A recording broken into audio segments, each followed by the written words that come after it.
Welcome to another episode of the Under the Pines podcast. I'm your host, Max Manuel, and this episode is about Jill Sitnick's story. She shares her rough childhood story, how she started dealing with it once she had a breakdown as an adult. Talked about ceremonies, psychedelics, therapy, Iboga, psilocybin, ayahuasca, grief, pain, and the effects a dysregulated household has on children. So, yeah, if you're interested in these topics, then this episode is for you. And yeah, without further ado, let's jump right in. Okay. Well, hello, Joe. Thanks for taking the time.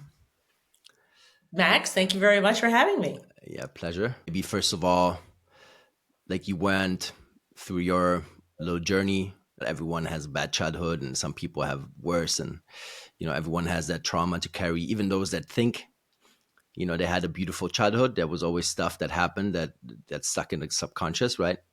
Yep. And that people could work on. And so yeah, maybe you just a quick rundown from your side. What do you think put you in that who I place am, where you what I'm doing. what put you in that place where you said, okay, shit, now I have to really change something, right? Now I have to really work on myself, because we end up in this spot where like either the pain is too big, or where we're just right at the rock bottom and we have to kind of change, right? Like we never change enough beforehand, right? We Yeah. get these signs. Probably you got them as well. I think you were in corporate before. You got those signs, but you just push them aside and you think, okay, I just keep going and I'm gonna push through, right? Yeah. Well, so I am Generation X. I had really no idea that I knew I had a bad childhood. I didn't have any idea that I was still carrying trauma from it. I had a lovely long-term relationship with a lovely man, and had really no idea that most of my life I was actually living a trauma response. I had no idea.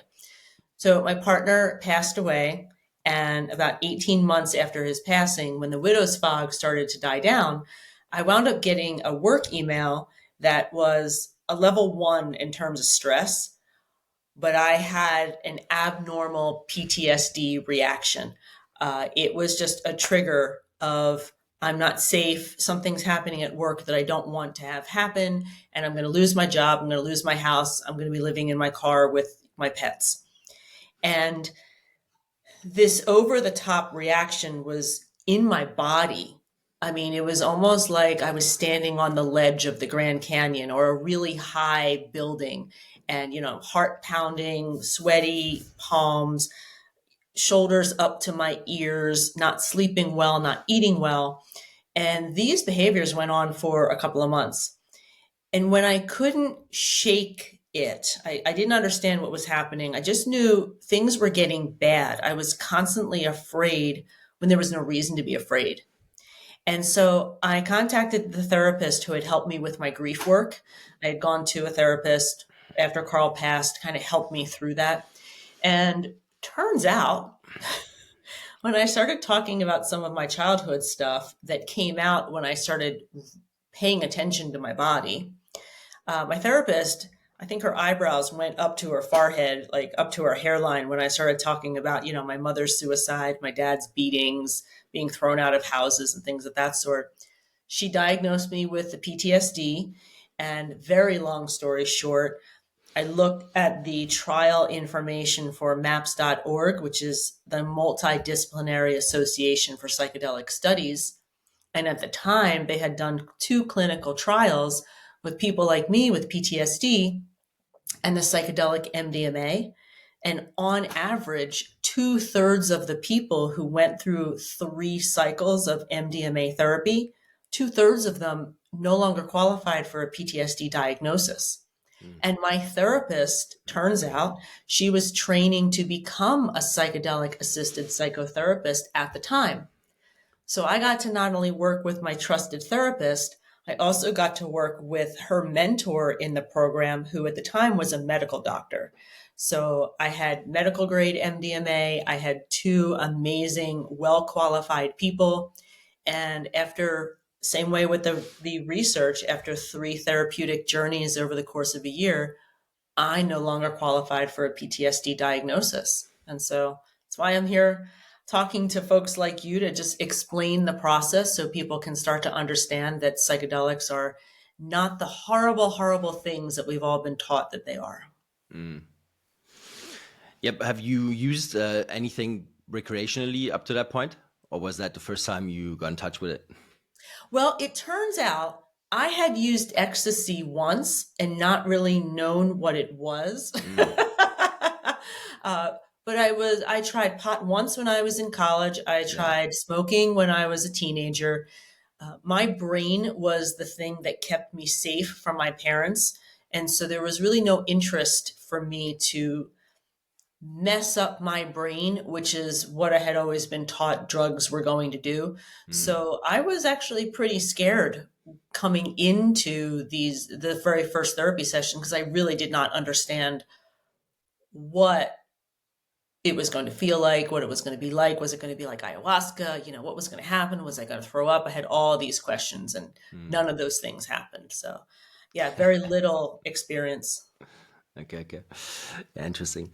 Yeah, with me it was the opposite. I like indulged in all of it very early, like probably it's like, I don't know, 18, 19 was when I started.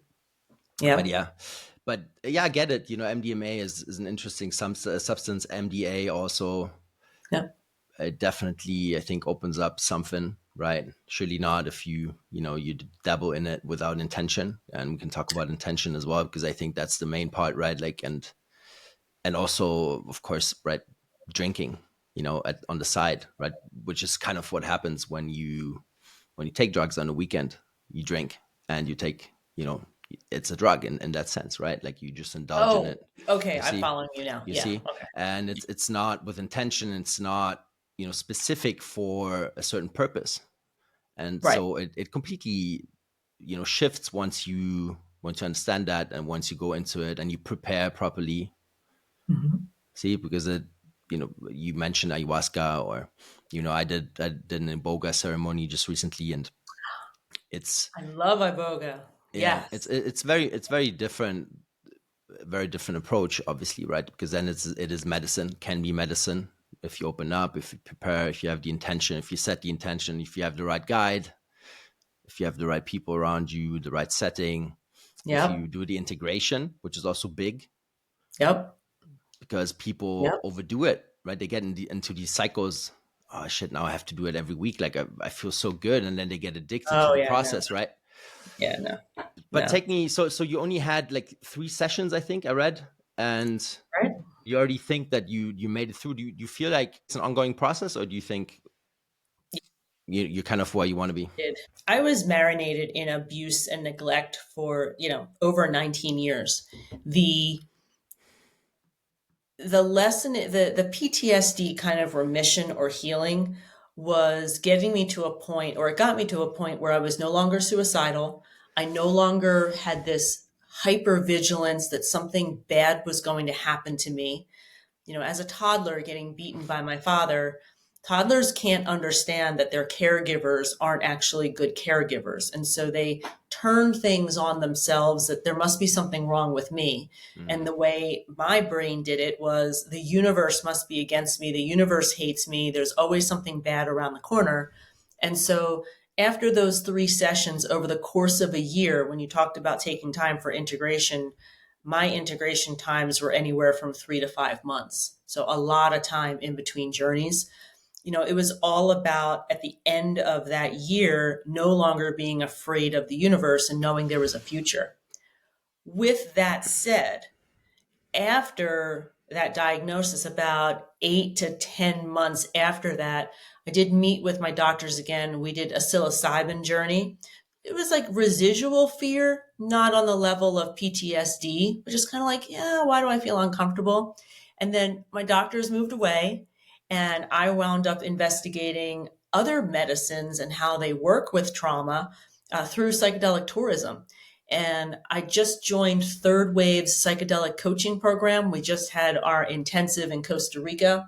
Hmm. And my goodness, like that second journey of that particular retreat literally took me back to when I was 5 and I saw a pattern I hadn't known before. My therapist likes to say we're all onions with like layers and layers and layers. There's always something to learn about your subconscious and kind of what you learned and what you picked up on as a child. It's really fascinating. So, toddler, what does that mean to you? Is that like 3 years old or 2 years old? Yeah. Yes, you got it. Yeah. Yeah. Tough times. Yeah. My oldest son, he's like 4. Yeah. Oh, More than 4. Yeah. I mean, couldn't even imagine what that means for a kid to be beaten at that time. It's like, it's horrible.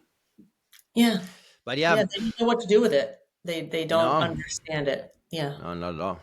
And Mm-mm. pain, yeah, because he just like, he fell yesterday, he destroyed his face a bit. And Huh. then, it's pain. And I think about how they process pain, right? Because it's kind of, it's present, but then all of a sudden they completely forget about it. They don't even know that, there's like something there, right? That is, that once only if someone touches it and it hurts again, then they remind themselves about it, right? But yeah, that's very early on. And I don't know if I can kind of imagine what that means. But so you went to Costa Rica, you did another, what was that there? Was that It was ayahuasca? psilocybin. Psilocybin? Okay. And That how was was the that? most recent one. I just got Yes. back from that intensive. Yeah, yeah. Let's talk about it. Like, how was that journey? Well, the psychedelic coaching program is not meant to teach you facilitation. It's meant to teach you before and after and give you a nice overview of the medicines. And what I was surprised about, the reason why they run an intensive is because there are a number of people who join this particular program who have never sat in ceremony.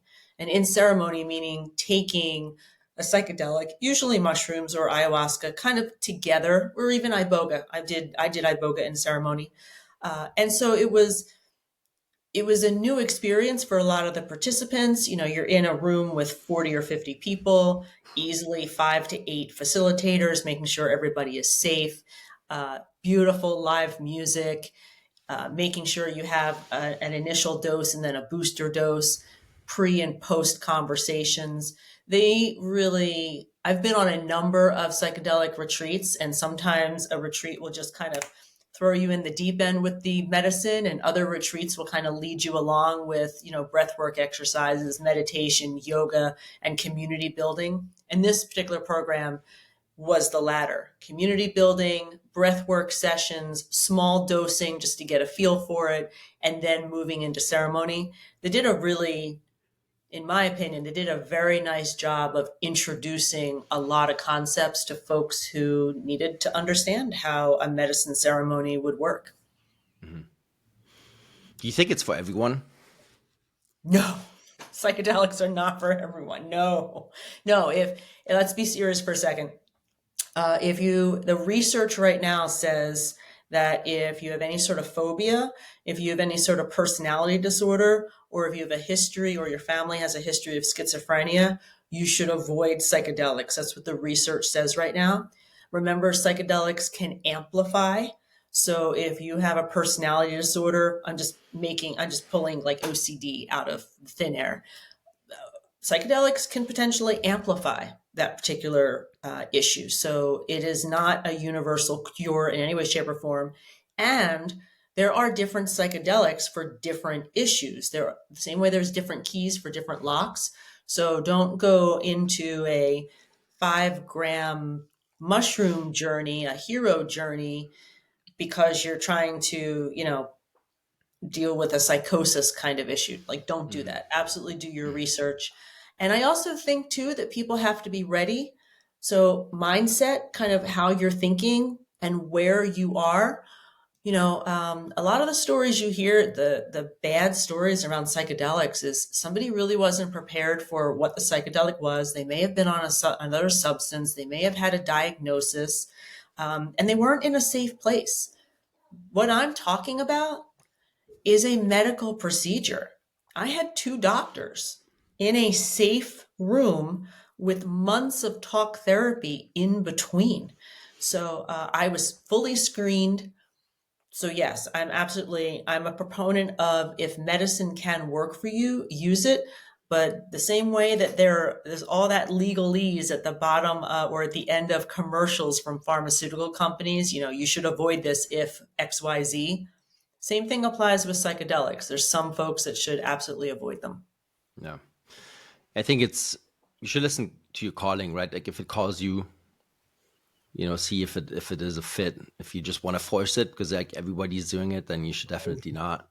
Definitely And not. you should also try everything else beforehand.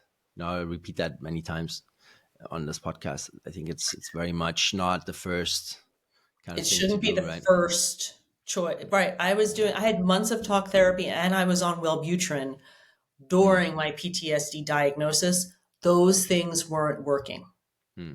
Really good point. Hmm. What's that? What you took? That Valbuchin? What is it? Wellbutrin is like a low level antidepressant. Okay. Yeah. Have you? Like, what's your take on like pharmaceutical stuff? Did it change your personality even like to a worse state? What The would you say? Wellbutrin?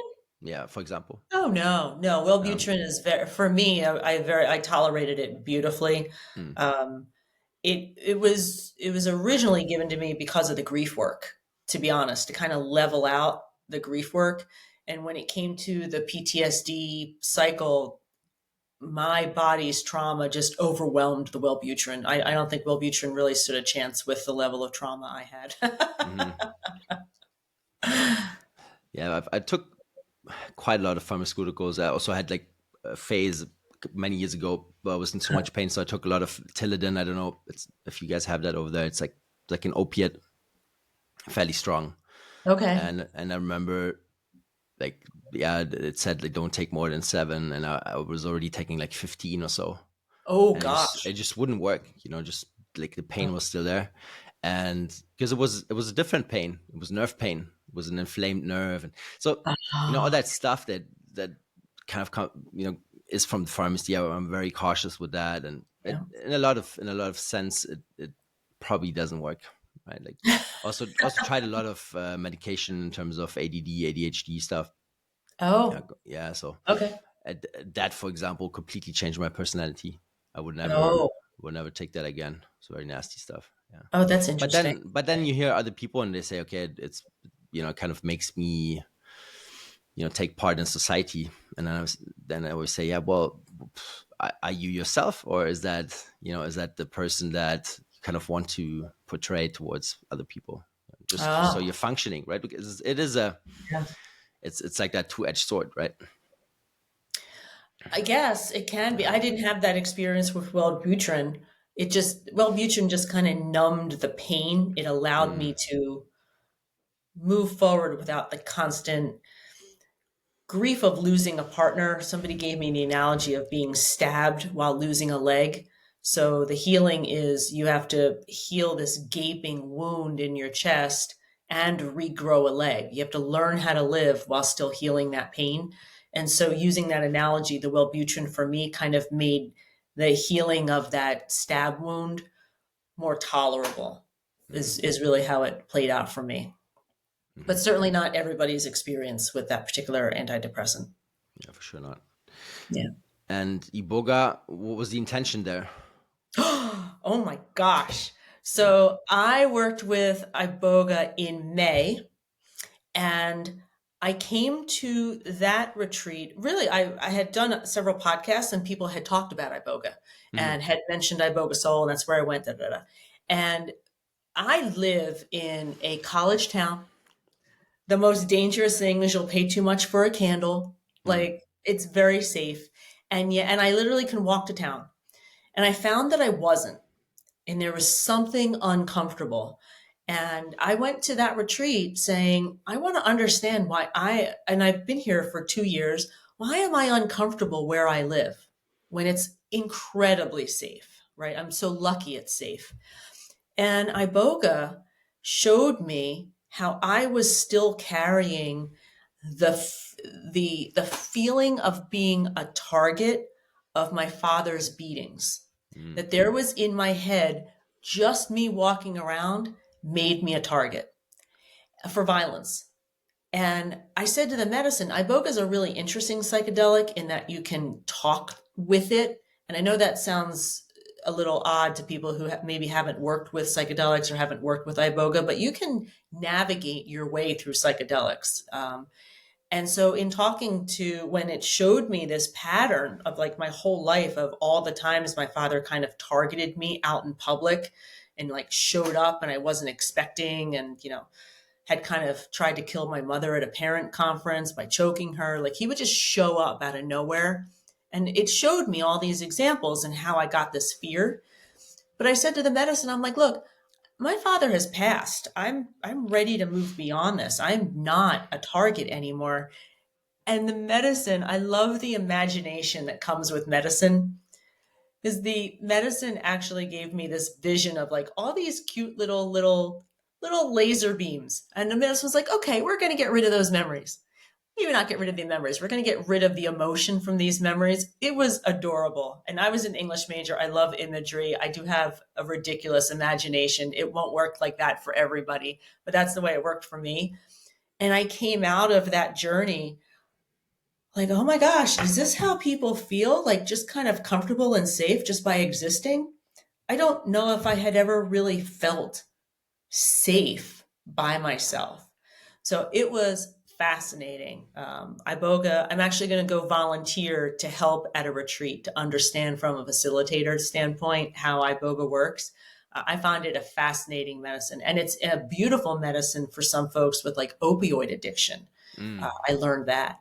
So Yeah, for yeah, sure. thank you for asking. That's my experience with Iboga. Yeah, definitely. Yeah, for me, it was also super interesting. Just like you said, it was more like an interaction, right? Like Right? was a back and forth. Because if I would have just laid there and done nothing, I don't think too much would have happened, right? It's a really interesting medicine that lets, when you say you can talk to a medicine, Mm, honestly, until you experience it, I know it sounds super woo wooey, but it is a fascinating yeah, experience. yeah. But that one is surely not for everyone. I think that's. I No. don't know how long was your journey. No. Was it like 12 hours, 20 hours? Oh, yeah. And I Yeah, would even argue that if, number one, if you haven't worked with psychedelics, yeah, definitely not like at I first. don't know if it's a great, like, newbie kind of No, no. psychedelic. And if you haven't done a lot of work, I've done a lot of work on myself. I found the journeys to be beautiful and peaceful and educational. But I know that other people at the retreat found the journeys to be kind of painful and even a little Mm, scary. sure. So, yeah, it's not a medicine for everybody, in my opinion. No, definitely not. It's surely not like a first introduction, like in an introductory kind of route to take. It's No, if you like want more, to scare yourself, go yeah, ahead. yeah, because it can get heavy, right? You have to really know how to regulate yourself and how to breathe and how to surrender. Yes. Right, surrender is a big Yes. one. I'm sure, like you learned that. Like, how was that experience for you to understand that concept? Was that, did you learn that through psychedelics, or were you already, you know, like messing with that beforehand? I think the privilege I had of being introduced to psychedelics in a therapeutic environment with two very safe and educated people allowed me to, my first journey, I did not surrender. My inner children, Mm, they were like, what is this? What's going on? No adults can be trusted. What's going on? But as soon as I understood how MDMA worked, my second and third journey, totally surrendered. I was like, doctors, you can give me anything at this point. I totally trust you. And so I think because of that therapeutic experience, I don't have I don't have the challenge of surrendering. I really don't, which is lovely. I do know some people kind of fight with it. I think if you really want to understand surrendering, 5-MeO DMT is a beautiful psychedelic because mm, if you don't surrender to that one, you can have a miserable time, but like the time to surrender is in mere seconds. So really just lovely. And Bufo, totally. I differentiate. I say Bufo if the substance came from the toad, 5-MeO if it was synthetically made. Um, Bufo is the kind of thing that the medicine gives you what you need, maybe not what you want. And so sometimes in those journeys, when you surrender, you don't exactly understand what you surrendered to. But the integration of some of those sessions is just beautiful healing. What's your take on like the synthetic compound versus the one that's present in nature?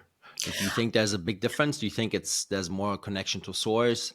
Like, what's your feeling there? Because, like, to me, I've Mhm. tried a bunch of it and a bunch of different ones, and I think there's a different level to it if it's a natural compound. Yeah, I haven't had that experience of noticing a difference. I used Bufo at a Mexican retreat, a beautiful, like the Seven Rivers retreat, beautiful. And Mm. I've used the synthetic since, and I haven't noticed. I've noticed maybe spirit for me was maybe a little bit more verbal at the Mexican retreat, but we were doing a lot of medicine. And I think sometimes when you do medicine, like medicine every day, spirit kind of is able to talk to you a little bit easier. The 5-MeO sessions were much more individual, not medicine, medicine, medicine. And for me, the 5-MeOs were much more trauma healing. Um, in percentage wise, I would say 25% spirit, 75% trauma healing. But that also could just be where I was at the time, what I needed at the time. So I don't really want to hurt toads. If we can get away with the synthetic, I'll take the synthetic. Yeah, it's a good point what you said, because in the end it happens internally, right? It's what goes on inside of you. Yeah. But I think there's a connection to source. It's a different connection once Could it's, be. Could yeah, I be. think, at least from my experience, it was different. And I think that's the difference in the session. Is Ah, it, are you getting information, right? Or is it just stuff that you work through, you know? right. Right. Yeah. Yeah. Yeah. Interesting things. So you wrote that book, right? And was that part of your therapy, you would say? Did you write that to help? Did you write that to help yourself? So I was an English teacher way back in the day when the Okay. dinosaurs were, when I first started my career. Mm, And my main method, my two methods of integration were walking and journaling. okay. And I would say, the neuroplasticity time frame, after MDMA journey is when your brain is actively recalibrating, reframing different memories from your past. Oh, that 3-year old, the universe was not against her. No, her father was a jerk, like that kind of stuff.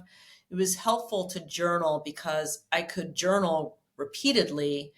If I journaled about it 10 different times, I mean, that's what our brain needs. Our brain needs repetition. So my journals were full of repetition and going over the same stuff until all of a sudden I didn't have to go over it anymore. And it was really stuck in there that, my father was a jerk. The universe is safe. I got out of my third journey. And my third journey with my doctors was very helpful. Little 5-year-old Jill got out of the house where her mother had shot herself, her dad had beaten her. It was I actually came out of that journey knowing work had been done. And I said to my doctors, I need to explain this to people because I was like the number one doubter. I was like, there's no way this is going to work. I was just desperate. And so I wrote the memoir. It's like you're in the sidecar with me that year of healing.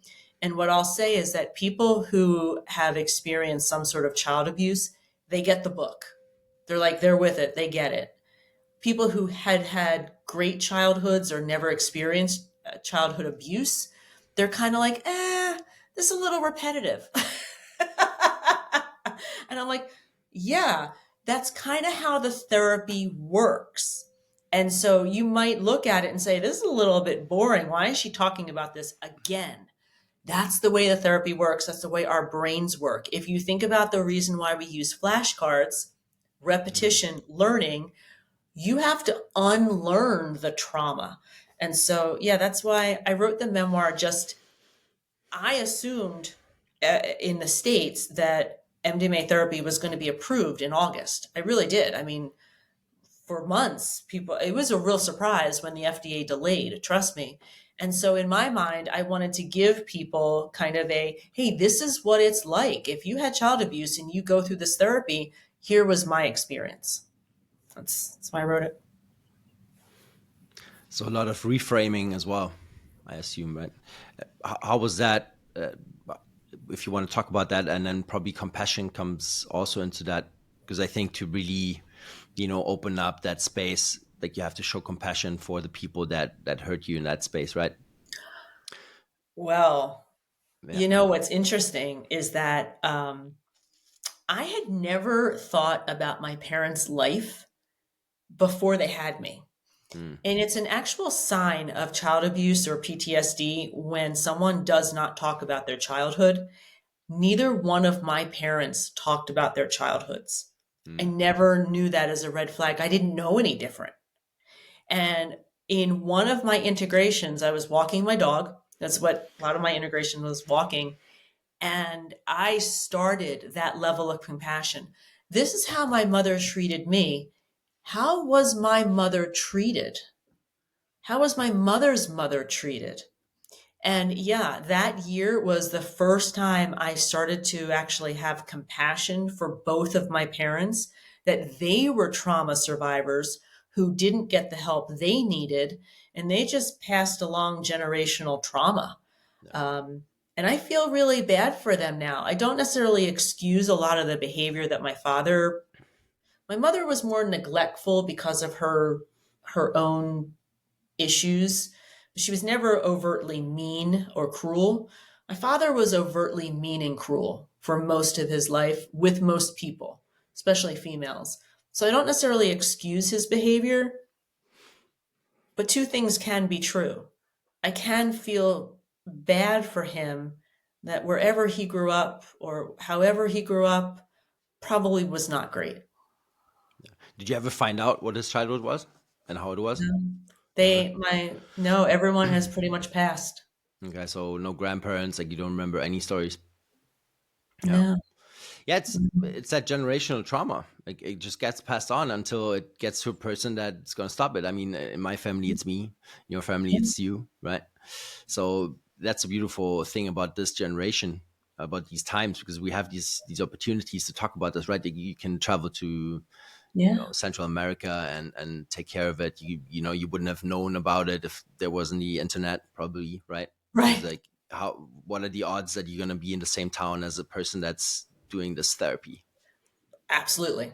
You're not gonna read Absolutely. about it in the newspaper. So Yeah. that's why I always say, like, I think if we don't try to understand what our parents went through and their parents, then we will never understand why we have to work through this and how we can work through this, because it was impossible for a lot of our parents to actually work through that. Right. It was Right. impossible. The tools weren't there. My Yeah. mother, on her deathbed, my mother was clinically depressed most of her life. She attempted suicide multiple times. She Mm, tried to shoot herself when I was 5. mm, And on her deathbed from COPD, she just looked at me and she said, I lived a wasted life. mm, She just never was able to get out from under the depression and how the almost the decisions that she wasn't allowed to make. She was not allowed to get divorced. This was the 1970s in the US. And I come from a Jewish heritage. Once you're married, you're that's married. it. Mm, She didn't have a bank account. She didn't have money. She didn't have a place. Her mother died in 1974. My mother attempted suicide with a shotgun in 1975. mm. And it took me a long time to understand that's how desperate she was to get away from my father versus uh, my mom abandoned me. My mom Mm. didn't love me. I wasn't enough for my mother to stay around. Like, all again, those child centric thoughts that I eventually worked through to finally realize, oh my gosh, that's how desperate my mother was to get rid of my father or to get away from my father. And my father was desperate enough to get rid of my mother because he left a loaded shotgun in the bedroom of a woman who had attempted suicide at least 3 times before that. Wow. Hence that cruelty part. Yeah. Yeah, it's a tough one.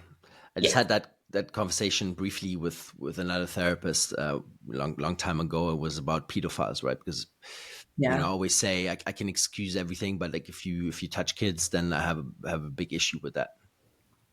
But then again, these type of therapists, they say yes, but it's they still have to operate out of love from a therapist Mhm. standpoint.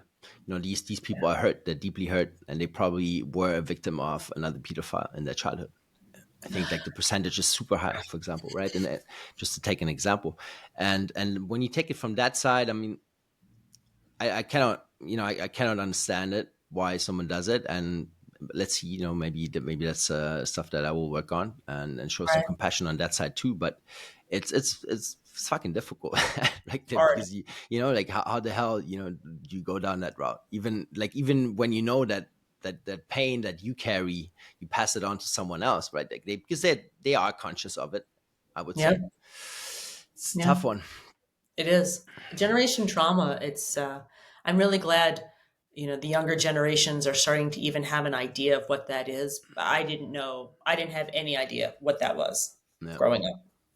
yeah.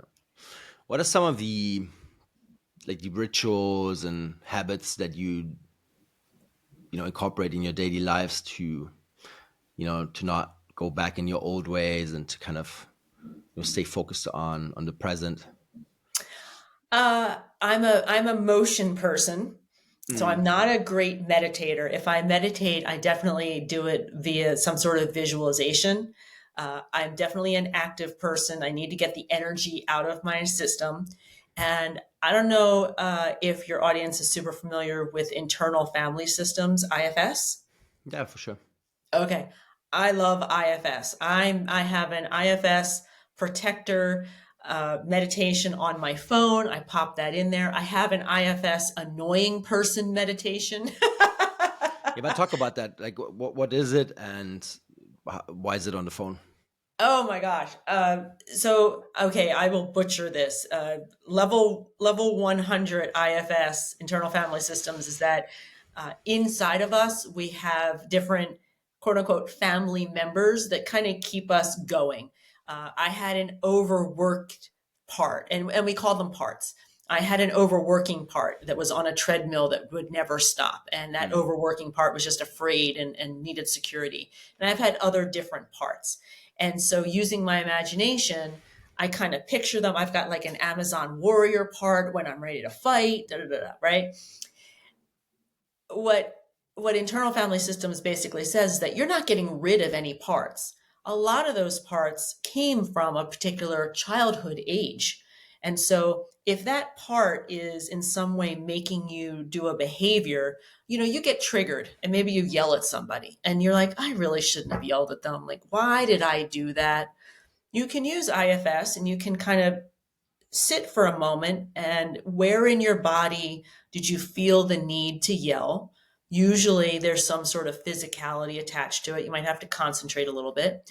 And then you can kind of talk to that part of your body and say, okay, what are you trying to tell me? And maybe there'll be another feeling, or maybe it'll be a childhood memory. For me, I've done it so often that I can kind of go internal and say, okay, which part is talking to me right now? Is it the 3-year-old Jill? Is it the 5-year-old Jill? Is it the 10-year-old Jill? Who's talking? Is it the Amazon warrior? Is it the runner on that treadmill? Blah, blah, blah, blah, blah. And then usually, not all the time, again, this is level 100 explanation, that part needs something, especially if it was from a childhood age. So if I yelled at somebody, and I brought it back to when I was 10 and I couldn't yell at my father for beating me. Well, what does that 10-year-old need to hear? Because that 10-year-old's angry. What kind of parent does that 10-year-old need? And you get to use your imagination and you get to take your adult self and talk to your childhood self and give your childhood self what you need or what your childhood self needed. It's like a reparenting in that particular situation. And that part never goes away. That 10-year-old is always a part of me, but she was listened to and she got some adult attention, and she knows there's an adult in the room who's going to take care of her, and she's not going to have to take care of herself anymore. And so she can relax and she can be a kid. And the next time I'm in a similar situation, I'm probably not going to be triggered the same way. How'd I do? I hope I didn't completely butcher the IFS explanation. I don't know. I mean, why not? Okay. Definitely not. I All think right. that there's no butchering in any of these. It just really is your own perception of it, right? And Yeah. whatever we learn and whatever we work through, we do it on our own terms. I think Yeah. every I think yeah using imagination is so underrated and under yeah talked about in mental health. Because I'll talk about some of the really cool things that my imagination comes up with to help me, and some of my friends are like, "What? Where are you coming up then?" I'm like, "Trust me, mm, it's ridiculously fun. It's ridiculously healing. Your brain has no idea that you're using your imagination. Like, mm. yeah, Because there's a huge role. because people do it through the phone. They don't do it Right. consciously. They just let something else handle it for them. See, Yeah, it's cool stuff. that's I think that's a problem, right? Because I just saw like a chart, yeah, I think this morning, and it was through the last like 70 years, and what's the most important part like in a life, and it was family was on the top in the beginning and friends below, and it just Uh-huh. completely shifted, and it was technology on the top, and then family had like 5%. Really? Yeah, and it's just Hmm. it's just mind-boggling how life changed. Like everything is through that phone. So I have two over there laying, and it's like Yeah, it's our a whole little our too whole addictive. imagination is in there. Everything that we think we know is through there, right? Like we don't even. I mean, how many people sit down in the morning and calm down and regroup their thoughts and put something down on paper? Like it's not a lot. Well, and Right? it's interesting if you start your day, who is it? There's a creator that says, "Don't start your day consuming, start your day creating." Mm, And I've taken that to heart yeah. because I think my day is completely different, especially in terms of the output and creativity. If I don't start by consuming, if I start by creating. And I wish I could remember who said that. Oh my Oh, gosh, I'm so sorry. there's many different ones that say it. Okay, Yeah, I yeah, definitely yeah. didn't think of that on my own. No, there's plenty of people that say that, and Okay. when you think that one said it for the first time, there's always someone that said it before him, and Okay. it's Yeah, it's because always I yeah. definitely didn't make it up. Let me No, put no, it that no, because even if you did, it's true, right? way. It is. I think I it's think really helpful. Yeah, get what yeah. on the weekends when I get on the phone first, it's kind of like, eh. So yeah. No, definitely not the way to go. It just mesmerizes, right? It pulls you in, and it's very difficult to get out of it unless you put some exercise in between. I would say Well, it's designed that way. It's designed exactly, to hit your dopamine receptors. So exactly. there's a lot of research that goes into those apps to keep us attached to them. It's a supercomputer. I want to go back to, probably a heavy topic for you, but that whole partner topic. Like, how, Sure. did you work through that? You would say, like, at what stage are you, like, in terms of new partners and new partnership, and how open are you now to that? Do you have a new partner? I don't know if you want to talk Oh, about this. oh yeah. So Carl passed away 8 years ago. Yeah. I have since had a lovely 5 year relationship with a lovely man who we still are friends. And, interestingly enough, I stopped dating yeah, it's been about a year now to kind of work on myself and understand why I was attracted to uh, some folks who weren't emotionally ready for a relationship Mm, and or yeah, you know what? I'll leave it at that. I'll leave it at that. And I found through a lot of my exploration that I grew up not being able to have my needs met. And so I got used to that. And so I was attracting people who were not able to meet certain needs. And I found that fascinating. And so like the traditional cliche of take a little time to figure yourself out before you get back in the dating field, I've done that. And yeah, I'm available, folks. I am in the U.S. I'm not in Croatia, Yeah. but yeah, I took a lot of time to kind of understand why I was making certain choices, and I recommend it to anybody. I mean, if you're an anxious attacher, or you can see a pattern in the people that you're dating and you want to break that pattern, take some time off from dating and really investigate. It's fascinating what you'll learn about yourself. 100%. I think partnerships are the best mirror. And it's Mhm. just like you said, you keep inviting in the same until you change. It's just the way it is. I Yeah. mean, in my Yeah. 20s, I had like some big bang, but my late 20s, and a lot changed since then. But it is a eye opening, experience, because in the moment you say, okay, fuck them, it's their fault. Why did they do this, right? But in the end, it's your fault. You have to take responsibility for it Two to because tango. you did invite them in, and it was you, right? Like, Yeah. especially, us men, I think we have this big conception, when a ex-partner or something did something, right? And then we're like, yeah, but it's just the way they are. And I'm like, no, no, it's on you, motherfucker. You did this to yourself. Yeah, it's the way it is, and if you can learn from that, and if you can move on from that, and change, and see where the touch is, then you do these shifts, these massive leaps forward, and then there's room for the new. Yeah. And I would also say to folks, you know, the medicine gives you what you need at the time. And you might need two or three psilocybin journeys over the course of 6 months Mm, to understand. Notice I'm not saying every week or every month. I'm yeah. saying maybe 2 to 3 every 6 months, kind of thing. To just kind of keep diving in, because if you don't give yourself the integration time, the thinking time in between, no real, you'll actually slow down your progress, in my opinion. Sure. So I would say don't hesitate to kind of really learn about why you have some pattern. I was shocked. The psilocybin journey took me through different ages and showed me how I got accustomed to my needs not being met, and therefore I never had any expectation. And there's no way talk therapy I would have been able to identify all that. Mm, It's no, fascinating. definitely not.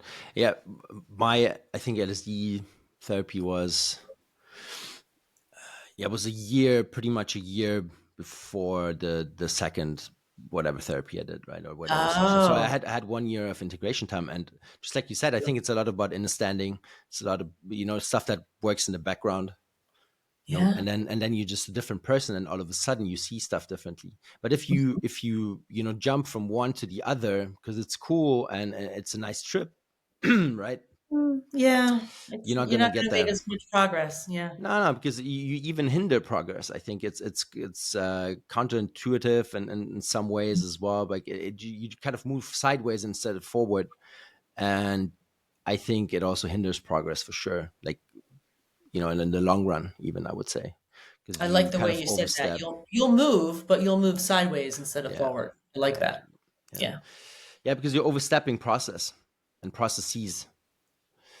You Well, I know. mean, the brain needs time to create those new neural pathways. I mean, the Yeah, way that we think differently is through different neural pathways, and yeah. they take time to develop.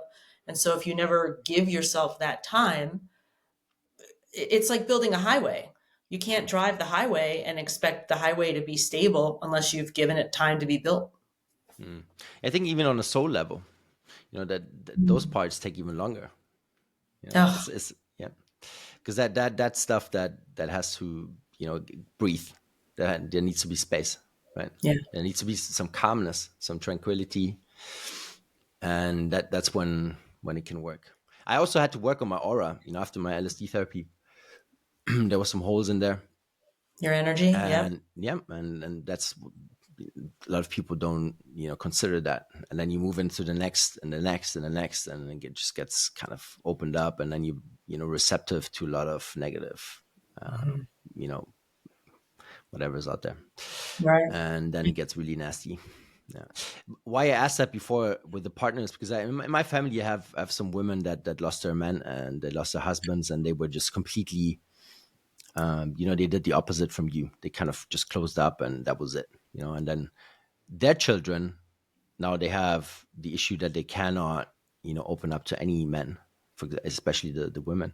And that's because I thought about that a lot, and it's kind of it's a little bit sad to me, right? Because you know how it works, right? That concept of time, you as a mother, let's say, or even as a child, if you heal on your level, you can heal the level, of your parent or the level of your child, right? Like it works in both ways. It works to the future, it works to the past, and then you Yeah. heal the present. And Yeah. y- then you get to this point, okay, should you talk about that with them, or should I talk about it? And then again, it's always their own journey, and you cannot really mess with their own journey, right? And so yeah, that's why I asked it, because it is sad to see that, especially when you have, some healthy, beautiful women that cannot, attach to a male Hmm. at all, because the father figure is gone, and it was gone too early. Oh, Yeah. Yeah. yeah. I will say grief is from the wife perspective, or from the female in the relationship perspective, not the mother, but like as a partner. I think society doesn't actually understand how long grief lasts and how it can suddenly pop up. I actually used the medicine rape. Mm. So when I went to the Mexican retreat, one of the things in the back of my mind was that I kind of felt like the grief had become embedded. I was tired of being sad all the time. And I know that might sound awful, but it was 7 years at that point. And I kind of felt like, again, those neural pathways, like how do I how do I how do I experience joy again? I mean, not that I hadn't experienced joy, but there was definitely always an undercurrent of kind of sadness. And in that particular retreat, we had a psilocybin journey to kind of end the retreat. And I had the opportunity to be served hape, which is tobacco kind of served up the nose, which is, if you had told me tobacco can be used as a powerful medicine, I would have like, what are you talking about? But I got to tell you, in that particular environment, I released within a half an hour this deep, like grief, this exhaustion of being of grieving. And it's not that I don't think about him or, laugh or occasionally feel sad, but that blanket of grief that I think had gotten embedded, I was able to release it. So, for anybody out there who's dealing with long term grief and you are thinking, oh my gosh, I'd kind of like to get out from under this, there's a possibility that a psychedelic could help with that. I was surprised. I was really surprised that it helped me so much. Yeah, happy is interesting.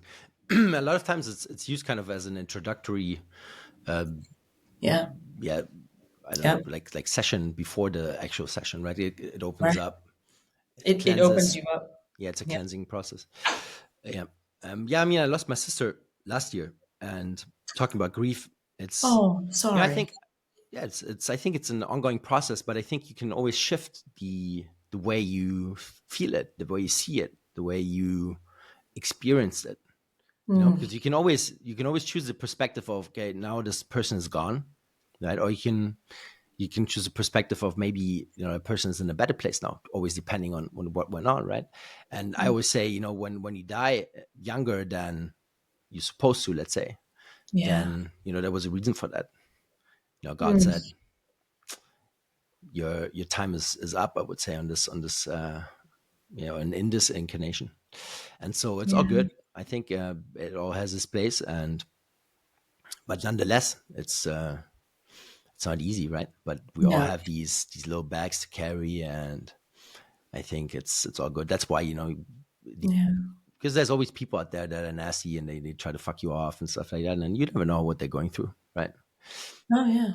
Yeah, it's Oh, like absolutely. I've gotten like so much better with dealing that kind of stuff, especially outside, like on the streets, and I used to live in like big cities, and it just happens, like when you're in the big city, especially at night, there's Oh, always some drunk motherfucker, trying to somebody do causing something. drama. Yeah, it's always normal, but like you can always, like, come to that situation with compassion, and as long as they don't get physical, that's all good, Yeah. right? But like with kids, it's different, because I'm not gonna sit there and watch, someone get close to them. I'm gonna end that situation yeah, beforehand, of Sure. course. Yeah, it's Yeah. just not tolerated.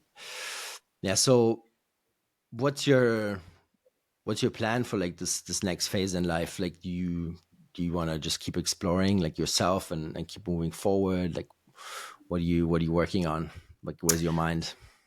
Uh, I joined that third wave psychedelic coaching program.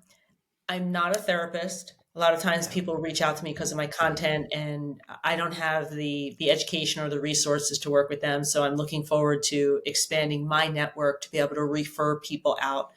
And but I also I should say, and I thoroughly enjoy the psychedelic coaching space. You're at a work transition, you're at a life transition. Coaching is all about looking forward, whereas therapy a lot of times is you're dealing with things that were kind of in your history. And so I'm learning, I'm enjoying that. I'll finish that program in March. So that'll be Nice. my second official coaching program. I did executive coaching way too many years ago. And I'm in response to the people who reach out who are like, I want to understand how LSD can work with depression. I'm creating these little primers for folks. Um, I just really want to I want to provide the information that I wish had been around when I was going through my therapy. And so that's kind of what my mission is, to help folks out.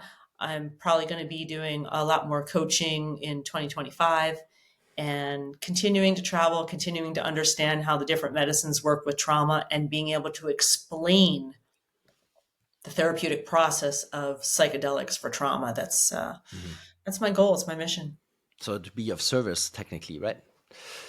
I've Yeah. always been a mission driven person. I was a K-12 girl for 20 years before I was recruited to Microsoft. Okay. Okay. Yeah, I think it's also that time, right? We're kind of in the shift from old to new. It's this We'll time. see. We'll see. Yeah, and I don't know how was that last like week and a half for you? Did you feel all those energies? Like, was it heavy for you, or like the big full moon and solar flares and all that? Did you feel that? No, not too. You No. know what? I think I was wrapped up in the retreat and the beautifulness of what I learned on my journeys and the initial integrations. So Yeah. no, things have been, I will say that I did make a comment. I kind of came home and changed like three different things about my life in the matter of 2 days. So sometimes journeys can give you a little bit of life whiplash. Yeah. Uh, but I don't know if I can attribute it to the energies, more of just maybe I was ready and I had been delaying. Well, yeah, procrastination, right? Yeah. Yeah. Okay, Sometimes the nice. universe, sometimes we don't move or make changes until the universe makes it a little too uncomfortable to stay status quo. And I think that's kind of what happened with me. Oh yeah, yeah. I had those as well. I had like accidents, like soft ones, and a big one still didn't change, and then that pain gets too big all of a sudden, right? Yeah. That's Yeah. just It the way gets it too is. uncomfortable. Yeah, Yep. we will learn, and we will get to that point where it just gets unbearable at some point if you don't learn early enough, and then you will change. But Yep. that's the journey. That's the beautiful thing about it. But Right. once we understand that it all happens for us, then it's easier to navigate. Absolutely. Yeah, Absolutely. yeah, Yep. beautiful. Okay, nice, nice. Where can people find you when they want to check out your stuff? And Oh yeah, I'm the yeah, Journey Sage because I like to teach about the journey. yeah, And on the Journey Sage on my website, people can find me. On the Journey Sage on YouTube, and that's where I'm changing my content around right now to include more medicine. So there's a little bit of a lull right now, but primarily that channel so far has been about explaining MDMA therapy for okay, nice, PTSD. So that's nice, where I nice. send folks. What about ketamine? Have you dabbled with that? I haven't had a depression diagnosis, so I haven't worked with Mm, ketamine yet. yeah, No. yeah. Also interesting stuff. Okay, cool, very cool. Yeah. Yeah, it just came to mind. But you do you, I don't think it's just for depression. I think it opens up a lot of interesting It new could. viewpoints and stuff. Yeah, it's a Yeah. good connection to the body as well, and like it gets Uh, you. you can feel like super deep. And but yeah, okay, nice, Cool. Cool. beautiful. Thanks a lot, and we'll stay in touch.